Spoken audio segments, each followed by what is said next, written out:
We're going to talk about some realistic trade targets for the Guardians now, and we're going to do it this way. We asked Jason and Tyvis to send in one name. Tyvis sent us a bunch. So here's how we're going to do it. Tyvis is going to give you his first one, then Jason's going to go. And then we'll go back to Tyvis, and then I'll go. And then we'll go back to Tyvis, and then we can get your other one, Jason, because we did make graphics for your other one.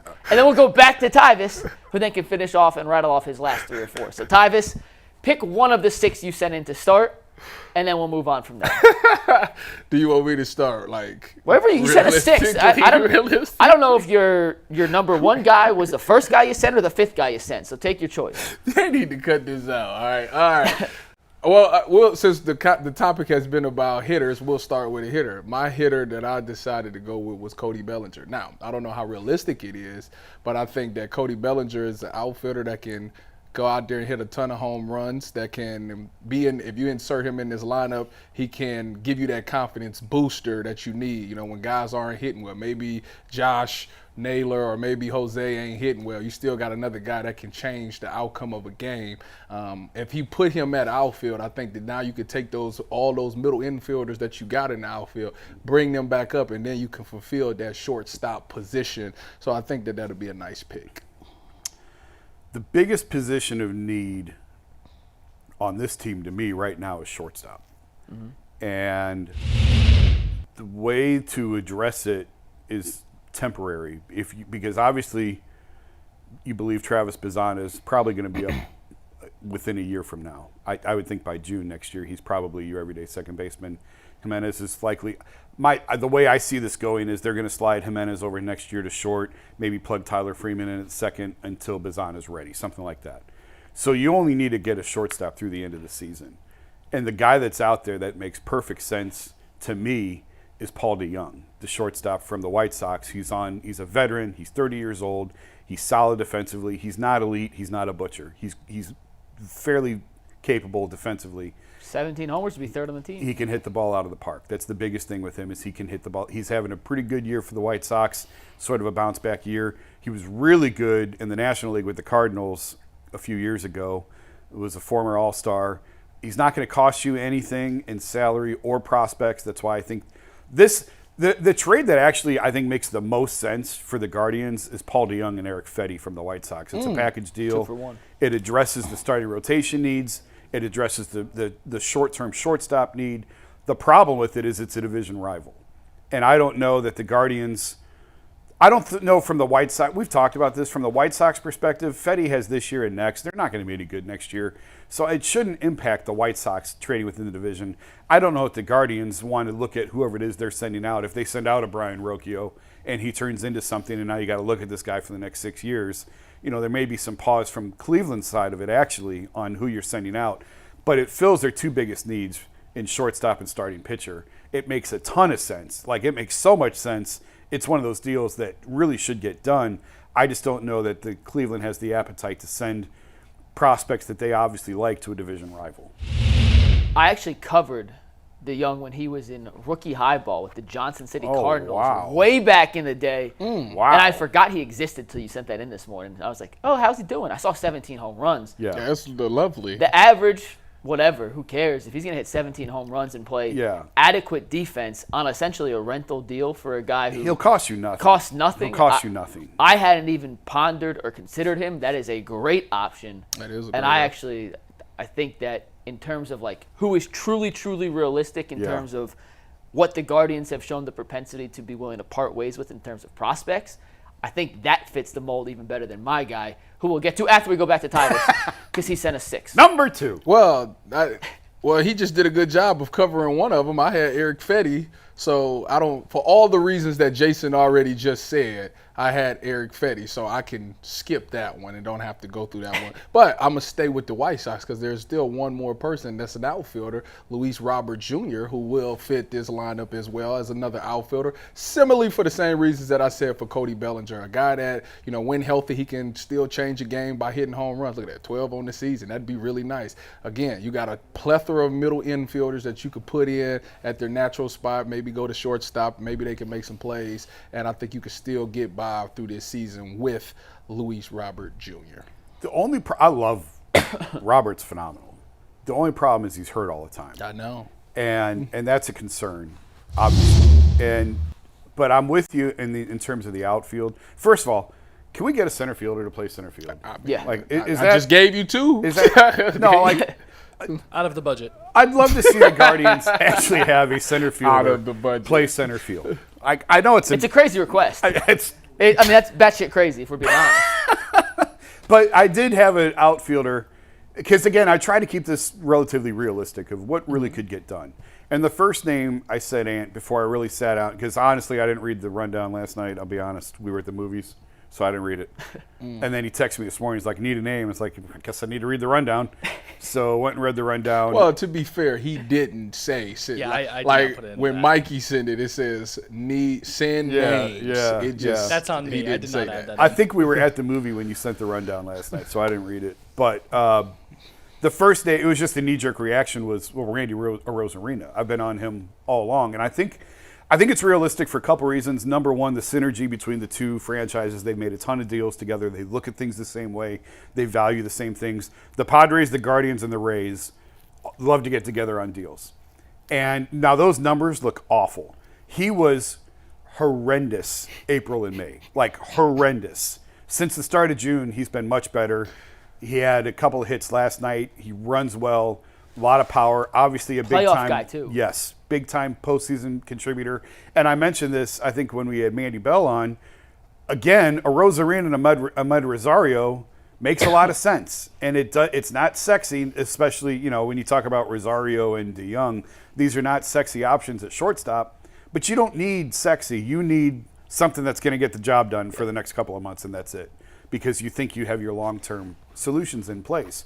Arozarena is under contract this year and all of next, so it gives you a little bit more security there. And again, like, to me, you put Steven Kwan in center. Like, just put him in center field.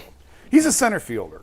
Put Arozarena in left, put Steven Kwan in center, and figure out right field. Yeah. But so I would rather DeJong. I think DeJong makes more sense because he costs less in both prospects and salary. But if you go the outfield route, I think Arozarena makes a lot of sense. Those are all good options. And I do think DeJong might be the best one. I think mine's the best. I'm just not sure if it's as realistic as DeJong would be. So when Ant sent this out, I did my mental checklist. Okay. In a perfect world, what do the Guardians need? A power hitting, right-handed, corner outfielder. In this scenario, I'm going with a corner outfielder who fits what they could potentially need from a bad team that would be willing to sell, and the guy is affordable and not a one-year rental. Okay. You're going to part with prospects. So I had a 7-part checklist of things I wanted to find, and I was like, there's no way I'm going to find someone who matches all of these until I did.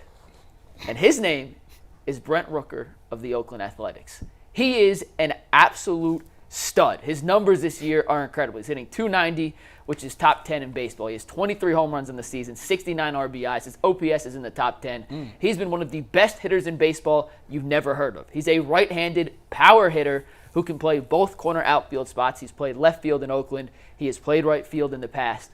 Oakland is a team that is going nowhere anytime soon, unless you count moving to Sacramento, because that's what they're actually moving. But they are not going to be competitive anywhere in the near future. So you may be thinking, like, okay, he's their best player currently outside of Mason Miller. Why would Oakland trade him? Well, they just want prospects. They're not winning. They're not competitive anytime soon. Rooker's on a contract right now where he's making $750,000 this year. He then hits arbitration. He's not an unrestricted free agent until 2028, Jason, same as Luis Robert Jr.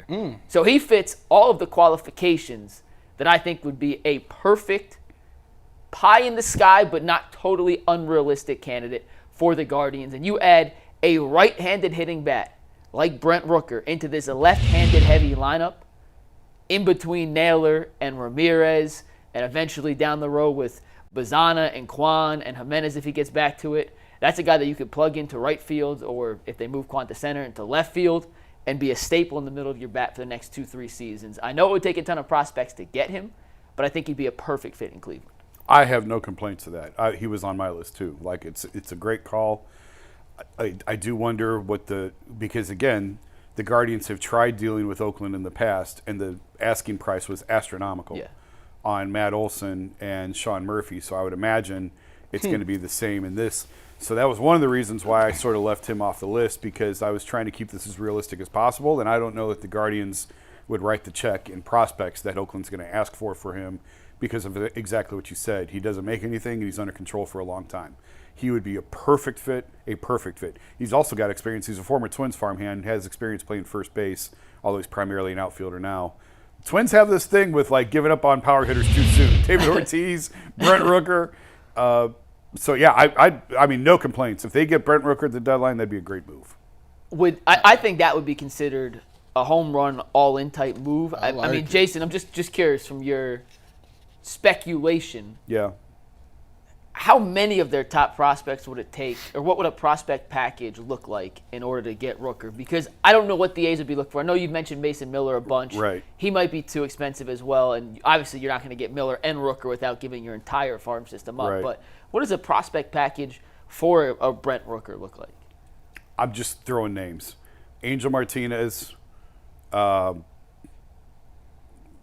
Brito, and a single A arm, an arm in single A. See, I would do that. I don't blink. If that's the package, personally, I don't blink I think it's probably it. Maybe 4. It may take 4. It would take like your 3rd prospect, your 7th or 8th, your 10th, and your 12th, something like that. And it depends. It depends on what Oakland's looking for, pitching or hitting. Yeah. It depends what level they want. Do they want someone in AA who's ready in 2 years? Do they want someone who's ready in 3 years?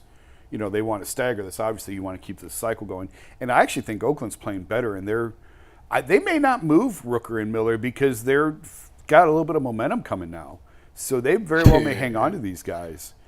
But I think you're probably looking at like a 3-for-1 or 4-for-1. It's crazy. And let's just use that package for example, right? And Martinez is their 3rd or 4th best prospect right now. Something like that. Rooker would be the 3rd or 4th best player on your roster Absolutely. right now. So, like, to me, and he's under control, it's not a 1-year rental. Any of these deals, if you're getting back a guy of that caliber who's going to be one of the 5 best players on your team right now and you have him for a couple of seasons, I have a hard time not parting ways with the guy unless he's your number 1 top 10 prospect in baseball. Like, I'll give up a top 5 prospect for a top 5 guy on your team right now. I agree, so, especially when he's under this control for this long. That's just my thinking. I know everyone may not not agree. because they're not going to do it. We'll see. Yeah. We'll see. They ain't But gonna do it. and again, Oakland may ask for a Chase DeLauder.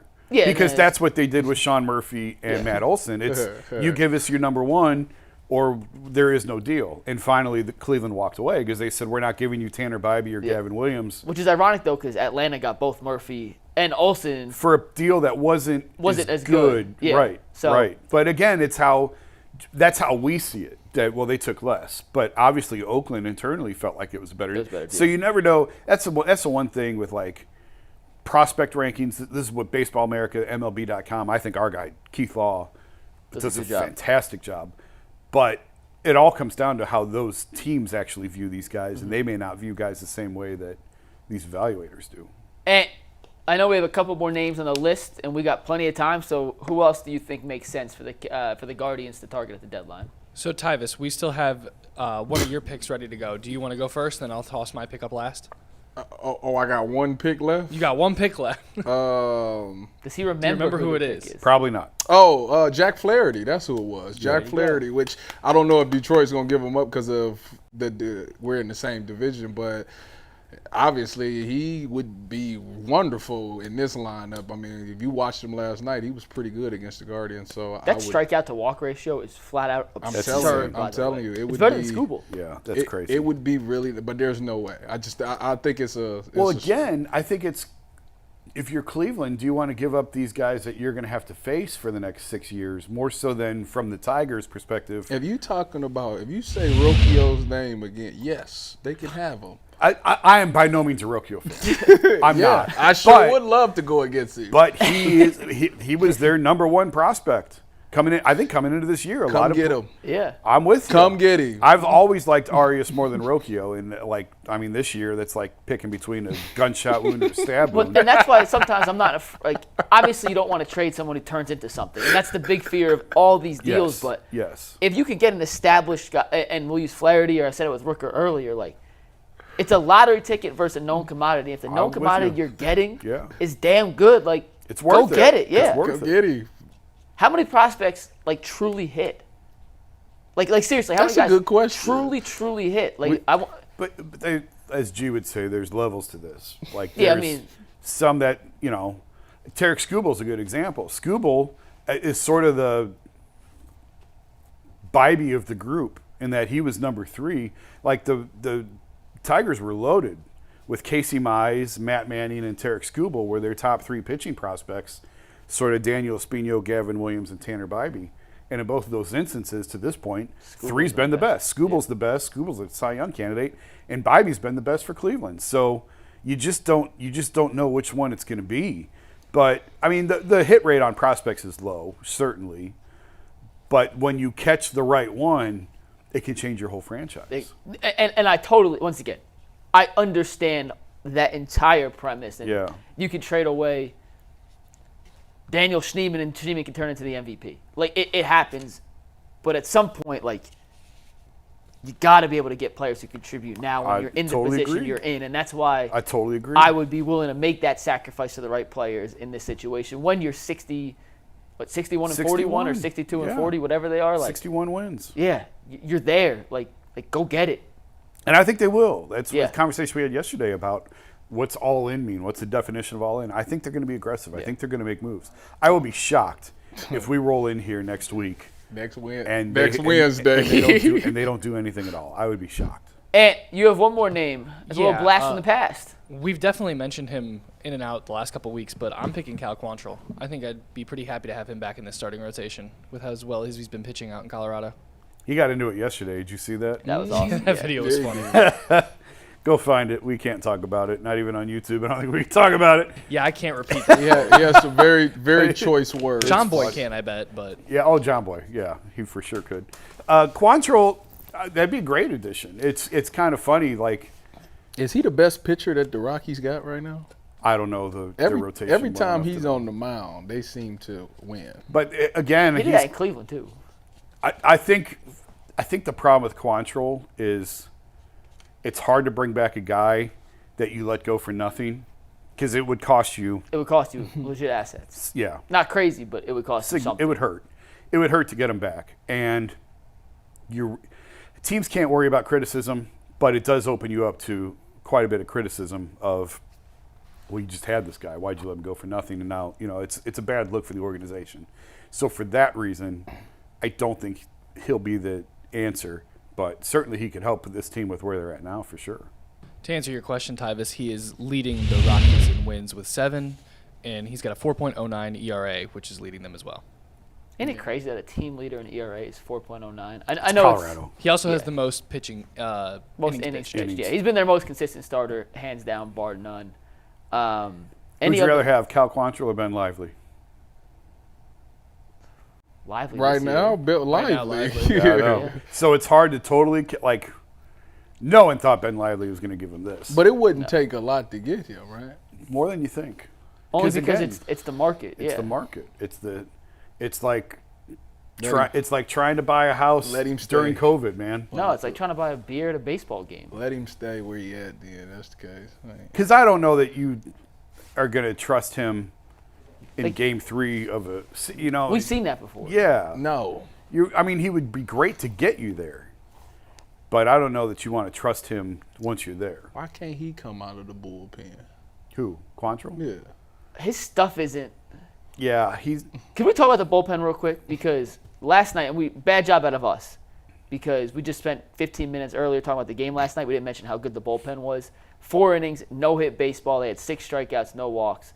They have so many dominant arms out of the bullpen, and I think part of the reason Quantrill can't make that transition, he doesn't have overly dominant, overpowering stuff that for 1 inning, like Hunter Gaddis, you can let it rip and throw as hard as you can, and they're only going to see you once. Quantrill's more of a finesse pitcher, for lack of a better word. I got you. And I know we got the tag boards I sent you of Gaddis and Clase A pitching last night. Every time these guys are on the mound, they leave hitters looking helpless. Yeah. And when Ant's able to pull up these videos, whether it's the 100-mile-an-hour Throw Cade Smith in Clase that A conversation, smitter, too. But look at these 2 different pitches. That drives down and into the right inning, and then down Yeah. opposite direction run. Yeah. You have no chance against this. I'm not gonna lie. Even the best hit Tyvus. That first one, I ain't touching it. I'm gonna tell you that right now. That first one ain't getting touched. And then Clase, so he's in throwing 97, 98, and then dropping. And then Clase comes in with a 100-mile-an-hour cutter. Yeah, good luck. Someone tweeted. That might be out of my Someone reach. tweeted last night That's a on good this pitch. pitch. It looks like this pitch. He was throwing at the heart of a dragon to try and slay a dragon in House of Dragon. Like, that's what this pitch is trying to do. You have no chance, literally no chance in the world at making contact and putting that ball into play without just slowly dribbling it to second base. There's so many different arms in this bullpen. Has stuff like that is literally unhittable when they're on. To Jason's point, which he's made time after time after time, they just got to get to the bullpen. You only need 4 or 5 innings tops from a starter in a playoff series so you can get to those guys in the pen. The issue is, how many guys do you trust to get 4 or 5 right now? Because it's not a long list in my mind. Which is why you go. That's not a lot, But though. I mean, I'm gonna steal Garrett's line. Operation Stockpile. I'm serious. Go get another bullpen arm. Yeah. Because for as good as they've been, you don't have a track record of them doing it in the postseason. Yeah. You have to trust them because of how good they've been to this point. But if you can go get a veteran arm, Kirby Yates from the Rangers, who's had a phenomenal season awesome. as their closer, who's been there. He's a veteran who's been in that position many times. If you can go get Yates, Pete Fairbanks from the Rays, although there's a ton of injury history there. There's a lot of good relievers out there that you can go get that aren't going to cost you a ton, and just keep adding these arms. Keep adding the arms. Maybe get 3 out of the starter, one time through the order, and that's it. And then you go to the bullpen in October. So there are still, for as good as the bullpen has been, there's still room for improvement there. There's still dominant arms that you can go get for October. Because that's all, my whole focus on this is October. It's not August and September. And maybe that is risky and dangerous because any sort of injury at all, and they're really in trouble to Bybee or Williams or anything like that. But you're looking at maximizing the talent for October and being strategic about this, being realistic about what you can get out of the starter, what a starter is going to cost you in trade versus what a reliever is going to cost you in trade. Go get 2 arms, whatever. Load up that bullpen and just run through those guys in October, 1 inning at a time. And if you have to, you can get 3 innings out of 2. You can combine Gaddis and Clase to get you through the 7th, 8th, and 9th. Gaddis starts the 7th, gets you 1 or 2 outs in the 8th. Clase comes in, gets you 1 or 2 outs in the 8th, and then the 9th. That's doable. That's realistic, and you're not going to totally burn them out. When last year the Rangers and the Diamondbacks, how were they able to do it? Was it the hitting or was it the Got pitching? hot at the right time. So it was the hitting. Both.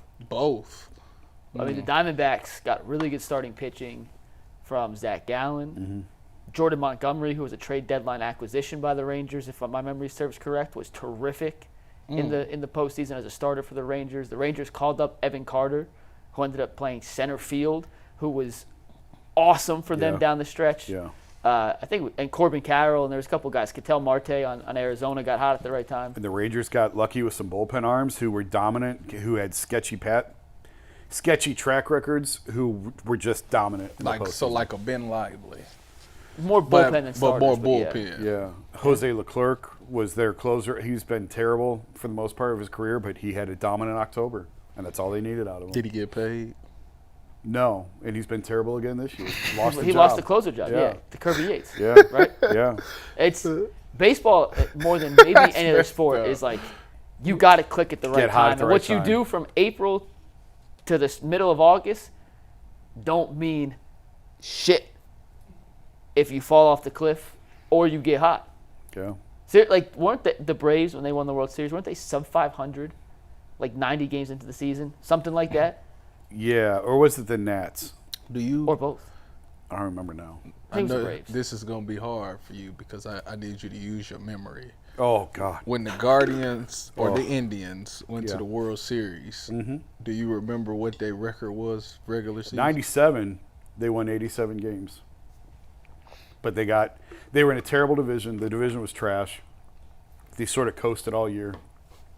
And then Jarrett Wright pitched out of his mind in the postseason and was terrific and was that number 1 starter for him. And they had won 87 games during the regular season, and they went to the World Series and probably should have won it. I'm looking that up for you right now. In 95, they won 100. They went. Dang. And that was in the strike short or lockout shortened season. and they went like 144, I think, in 95. What'd you say? 94 games. Oh, they went 144. Yeah, I thought you said they went 144. 144 wins. What? I was gonna be like 94 ooh. what? 94 wins in 2016 for the Indians. Oh, I don't remember 26. I'm going back to the 90s. I'm just telling you. 94. 94 wins in Well, I mean, the 2016. Mariners have the record with 117 wins in the regular And they got season. knocked out in the first round. Knocked out in the first round. Yeah. They played the Yankees. The Yankees tossed them. The Dodgers have won. Do you know how Like, can you imagine like Steph and the Warriors that year, like I losing would the first be round of the playoffs? so mad. Yeah, it's crazy. it's Wasted the whole season. Yeah, No. The Dodgers, real quick, Tavis. Last season, the Dodgers won 100 games, didn't win a playoff series. 22, Dodgers won 111 games, didn't win the World Series. Right, that's the year they lost. They won the series in 20, wasn't In 20, it? yeah. COVID. So I'm saying since 20, they've won 211 games in 2 seasons, and then add 211 to 106. 317. 317 are the last 3 seasons since winning a World Series. I think they have 1 playoff series win.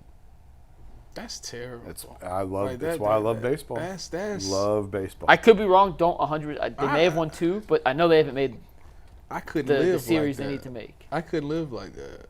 That's why baseball. It's all about getting hot at the right time, which is why any If I deadline win 100 acquisition you make if I win has to 100 fit in. games, I go out there and win it by myself. I'm gonna hit a home run every time I'm at the plate. There's no way we not making it at least 2 series. It is crazy that Bo Naylor decides to not hit a home run every time, like because he could if he wants to, just like Tyvus. Like, yeah, today, You know, Jason in the third at bat. I just want to make Dinger. contact. I just want to make Dinger. contact. Just want to make contact sometimes.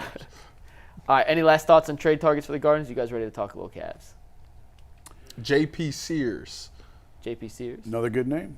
Pitcher for Oakland. Yeah, but I know Oakland it probably costs too much. He's Not, certainly but he's not Sears there. would not cost as much as Miller or Rook. Correct. Miller would be a lot of fun in this bullpen.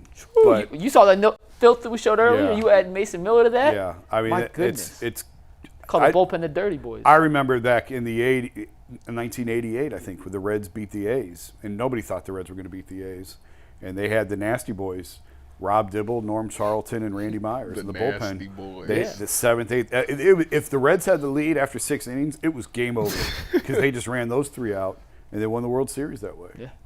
I think it was 88. That's think it was before I was 88. born, so I'm gonna take. So your they word would for have it. a starter that had a pitcher that pitched 6 innings. And that's back when starters were expected to go a lot deeper into games than what they do now. But yeah, I mean, with the Guardians, with the arms that they have, you can make this a 4-inning game. The Pirates, if they makes the playoffs, will Paul Skeens see a lot of innings in the playoffs? Yeah, it'll be their ace. I'm just asking. No, I'm saying like how deep into games would he go? Oh, I mean, yeah. Inning wise. I thought you meant like, is he on an innings limit? No. Like if he's the ace. I mean, he game- goes till He goes till he can't go, He goes yeah. till he can't go. You Okay. go He's pitching like 7, 8. That's innings why at I'm a time. asking. Yeah. Like, right, but I do think that with him, I mean, you do worry about, and I don't know where he's at on innings for the year compared to past years. You worry about guys who have made a huge leap in innings. Garrett Crochet is a perfect example. The White Sox stud. He's thrown more innings this year than ever. And so you just worry about usage, and then you give up all these assets for this guy. Is he going to blow his arm out next year? Yeah. And is he headed for Tommy John? That sort of thing. I'm gonna knock out wood for Skeens because he's so much fun to Skeens watch. only has 74 innings pitched this season. Counting minors too. He was up early. This is just the majors on ESPN. Yeah. He only has 74 innings pitched in the. I feel like he goes 7.5, 8 innings. I feel like he every go. time I do pitches. too. He 74.2 if you want to be really accurate. that man. And what, 12 starts? That man stay in the 7. He probably didn't have a ton of minor league innings this year, but then you also need to compare that to what did he throw last year? Well, he threw 140 pitches in the College World Series, which Yeah. was Nuts. ridiculous. I Yeah. can't believe his manager let him do that. When I was covering high school, they had high school kids throwing that all the time. It was his last year. He didn't care. I know, but it's still malpractice to the future of his arm. But we'll see. He's incredible. I hope. And once again, I'm knocking on plastic, but for the sake of him, he stays healthy. Oh, he'll And- have Tommy John. Yeah, I know, but I just. It's something. Why don't do that? You will. They all do. They all do. That's You the sign issue. up knowing, well, I'm probably going to have it, but then, it costs you a year and a half, and you come back better.